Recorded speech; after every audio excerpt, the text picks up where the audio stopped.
అమ్మా ఎత్తుకోవే నెచ్చెలి 2023 పోటీలో సాధారణ ప్రచురణకు ఎంపికైన కథ. రచన M. V. Chandrasekhararao, Bengaluru. Heights gated community. అమ్మా ఎత్తుకోవే, నేను స్కూలుకెళ్ళనే, మారం చేస్తున్నాడు 5 ఏళ్ల కళ్యాణ్. అలా అంటే ఎలా? స్కూలుకెళ్ళి బాగా చదువుకుంటే మంచి ఉద్యోగం వస్తుంది. బోల్డెన్ని చాక్లెట్లు, బిస్కెట్లు కొనుక్కోవచ్చు. ఆశ చూపించింది ఆద్య కొడుకుని మెయిన్ గేట్ బస్ షెల్టర్ దగ్గరకు తీసుకెడుతూ. అయితే నన్నెత్తుకు తీసుకువెళ్ళు అన్నాడు కళ్యాణ్. ఓరే, నీ అల్లరి రోజురోజుకు పెరిగిపోతోంది. ఈ చేత్తో నేను నిన్ను ఎత్తుకోవడం సాధ్యమయ్యే పనేనా అంది తన మొండిచేయి చూపిస్తూ. అయితే నేను స్కూలుకు వెళ్ళను, మారాం చేస్తూ అన్నాడు కళ్యాణ్. దూరంగా వాకింగ్ చేస్తున్న అనురాగ్ ఇదంతా గమనిస్తూ ఆమె అవస్థకు జాలిపడుతూ దగ్గరకు వచ్చి, పోనీ నేను ఎత్తుకోనా అని అడిగాడు కళ్యాణ్ని నవ్వుతూ. నో, మా అమ్మే ఎత్తుకోవాలి అన్నాడు కళ్యాణ్. వాళ్ళ నాన్నను తీసుకురావలసింది అన్నాడు ఆద్యతో. అనురాగ్ వంక చూస్తూ ఆయన మరణించారు అంది ఆద్య. ఓ, ఐ యామ్ సారీ, నా పేరు అనురాగ్, కొత్తగా వచ్చాం ఇక్కడకు అన్నాడు అనురాగ్. ఈ లోపల అనురాగ్ భార్య అర్చన వాళ్ళ దగ్గరకు వచ్చి, వెళ్దామా అనురాగ్ అంది. అర్చనను ఆద్యకు చూపిస్తూ, నా శ్రీమతి అర్చన అన్నాడు అనురాగ్. అర్చన ఆద్య వంక చూస్తూ, నమస్తే అండి అంది ప్రతి నమస్కారం చేస్తూ. చూడముచ్చని జంట మీరు అంది ఆద్య. పద, స్కూలు బస్ వచ్చే టైమయింది అని తొందర చేసింది కళ్యాణ్ను ఆద్య. వాడు ఎత్తుకోవే అమ్మా, లేకపోతే నేను స్కూలుకెళ్ళను అని భీష్మించాడు. వాడిని చూసి నవ్వుతూ, ఎత్తుకుంటూ, పిల్లలు లేని కొరత ఈ రకంగా తీరింది అంది గేట్ వేపు నడుస్తూ అర్చన. అయ్యో, మీకెందుకు శ్రమ అంది ఆద్య నొచ్చుకుంటూ. పర్వాలేదు, ఇందులో శ్రమేముంది, నా కోరిక తీరింది అంది అర్చన. యాస్టరిస్క్ కళ్యాణ్ను స్కూలు బస్ ఎక్కించి తిరిగి వస్తూ. ఊ, చెప్పండి, మీ చెయ్యికేమయింది అని అడిగారు అనురాగ్, అర్చనాలు. నేను, నా భర్త అఖిల్ ఇద్దరం ఆర్మీ ఆఫీసర్లం. ఇద్దరం ప్రేమించి పెళ్లి చేసుకున్నాం. ఒకరోజు ఎల్ఓసి దగ్గర డ్యూటీ చేస్తుండగా చైనా కవ్వింపు దాడులు మొదలుపెట్టింది. పెట్రోలింగ్ చేస్తున్న మా హెలికాప్టర్పై మిసైళ్లతో దాడి చేసింది. అప్పుడు ఇలా సరిహద్దులలో కవ్వింపు చర్యలు జరుగుతుంటాయి. ఆ మిసైళ్ల దాడికి మా హెలికాప్టర్ నేలకూలింది. నా భర్త అఖిల్ అక్కడికక్కడే మరణించాడు. నా చేయి మోచేతి వరకు తీసేశారు అంది ఆద్య. అయ్యో, అలానా? మీరు, మీ భర్త లాంటి వీరయోధుల త్యాగాల వల్లనే మేమందరం ఇలా సుఖంగా ఉన్నాము. ఈ యుద్ధం కాని యుద్ధం, కవ్వింపు చర్యలు సరిహద్దు దేశాలు ఎందుకు చేస్తాయో అర్థం కాదు.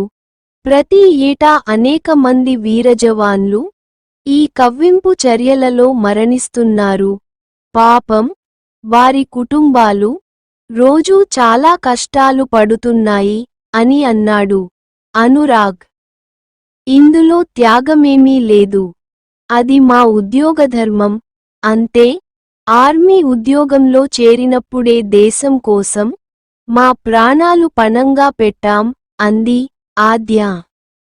మీ భార్యాభర్తలిద్దరూ ఆర్మీ ఆఫీసర్లవడం, ఈ అపార్ట్మెంట్లోనే ఉండటం మాకెంతో గర్వకారణం అంది అర్చన. ఖాళీగా ఉన్నప్పుడు మా ఇంటికి రండి అని ఆద్యను ఆహ్వానించి తమ ఫ్లాట్ నెంబరు చెప్పింది అర్చన. ఇంటికి వచ్చిన అనురాగ్ కళ్ళ ముందు ఆద్య, కళ్యాణ్లు కనపడసాగారు. అనురాగ్కు దేశం కోసం ప్రాణాలొడ్డిన ఆ కుటుంబం అలా అవస్థపడటమేమిటి అన్పించింది. అమ్మా, ఎత్తుకోవే అన్న కళ్యాణ్ మాటలు చెవులలో ప్రతిధ్వనించసాగాయి. ఆలోచిస్తూ వాట్సప్ చూస్తున్న అనురాగ్ ఆ వాట్సప్ మెసేజ్ దగ్గర ఆగిపోయాడు. నగరంలోని ప్రముఖ సేవా సంస్థ దివ్యాంగులకు ఉచితంగా కృత్రిమ కాళ్ళు, చేతులు అమరుస్తున్నారు. కావలసిన వాళ్ళు సంప్రదించండి అని వివరాలు ఇచ్చారు. అర్చన, ఈ మెసేజ్ చూడు, వీళ్ళు కృత్రిమ కాళ్ళు, చేతులు అమరుస్తారట. ఆ చేతులతో సహజ చేతులలానే బరువులెత్తవచ్చు, కారు డ్రైవ్ చేయవచ్చు, అన్ని పనులు చేసుకోవచ్చు అన్నాడు అనురాగ్ ఆ మెసేజ్ చూపిస్తూ. ఆ మెసేజ్ చూసి అర్చన, పదండి, ఆద్యవాళ్ల ఇంటికి వెడదాం, ఆ అమ్మాయికి సహాయం చేసినట్టు ఉంటుంది అంది అర్చన. ఆ మెసేజ్ చూసి ఆద్య, వీళ్ళు ఇలాగే ఉచితం అంటారు, కాని కనిపించని ఖర్చులుంటాయి. హాస్పిటల్లో ఎన్ని రోజులుండాలో, తీరా కృత్రిమ చెయ్యి పెట్టించుకున్నాక అది పనిచేస్తుందో లేదో, మరి హాస్పిటల్లో ఉన్నంతకాలం కళ్యాణ్ ఎలా అని అనేక సందేహాలు వెలిబుచ్చింది ఆద్య. మీకా సందేహాలనవసరం, అవన్నీ మేము చూసుకుంటాము. కృత్రిమ కాలుతో అరుణిమ సిన్హా ఎవరెస్టు శిఖరాన్నే అధిరోహించింది. మీకే సందేహాలు అవసరం లేదు. కళ్యాణ్ను మేము చూస్తాం. దేశం కోసం ప్రాణాలొడ్డిన కుటుంబానికి ఆ మాత్రం సాయం చెయ్యటం మా కనీస బాధ్యత అన్నారు అనురాగ్, అర్చన. ఎట్టకేలకు ఆద్యను ఒప్పించి హాస్పిటల్కు తీసుకువెళ్లారు. ఉదయం 7:30.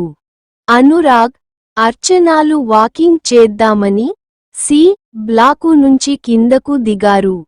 ఏ బ్లాకు నుంచి నల్లని గాగుల్స్ పెట్టుకొని, కొడుకును ఎత్తుకొని ఒకావిడ light blue colour Volkswagen car దగ్గరకు వచ్చి డోర్ తీసి కొడుకుని ముందు సీట్లో కూర్చోపెట్టి కారు స్టార్ట్ చేసింది. అమ్మా, అనురాగ్ అంకుల్, అర్చనాంటీల వల్ల నన్ను నువ్వు ఎత్తుకోవాలన్న నా కోరిక తీరింది. నువ్వు మళ్ళీ ఇంతకాలానికి కారులో నన్ను స్కూలుకు కూడా తీసుకెడుతున్నావ్. నాకు చాలా హ్యాపీగా ఉంది అన్నాడు కళ్యాణ్. అవును, వాళ్లవల్లే నిన్ను ఎత్తుకోగలుగుతున్నాను, కారు డ్రైవ్ చేయగలుగుతున్నాను. నేను అందరిలా మామూలు మనిషినయ్యాను అంది ఆద్య. ఈ లోపల అనురాగ్, అర్చనాలు వాకింగ్ చేస్తూ ఎదురు వచ్చారు. కళ్యాణ్, ఆద్యాలు వాళ్లకి ఆనందంగా టాటా చెప్పి స్కూలుకు వెళ్లారు. ఇలా ఆద్యాను కళ్యాణ్ చూస్తుంటే నాకు చాలా ఆనందంగా ఉంది అంది అర్చన కళ్యాణ్కు టాటా చెబుతూ. దేశానికి అంకితమైన కుటుంబానికి మనం అండగా నిలబడటం, ఆద్య, కళ్యాణ్ను ఎత్తుకోగలగటం, కారులో స్కూలుకెళ్లడం నిజంగా చాలా ఆనందించదగిన విషయానికి అంటూ తను కూడా కళ్యాణ్కు టాటా చెప్పాడు అనురాగ్. ఆ పుణ్యం ఊరికే పోదు, త్వరలో మీరు కూడా తండ్రి కాబోతున్నారు. నవ్వుతూ ఆనందంగా చెప్పింది అర్చన. My BCs channel. మా ఛానల్ని లైక్ చేయండి మరియు సబ్స్క్రైబ్ చేయండి. పక్కనే ఉన్న బెల్ బటన్ పై క్లిక్ చేయండి. ఈ వీడియో మీకు నచ్చితే షేర్ చేయండి. https://youtube.com/mybcs333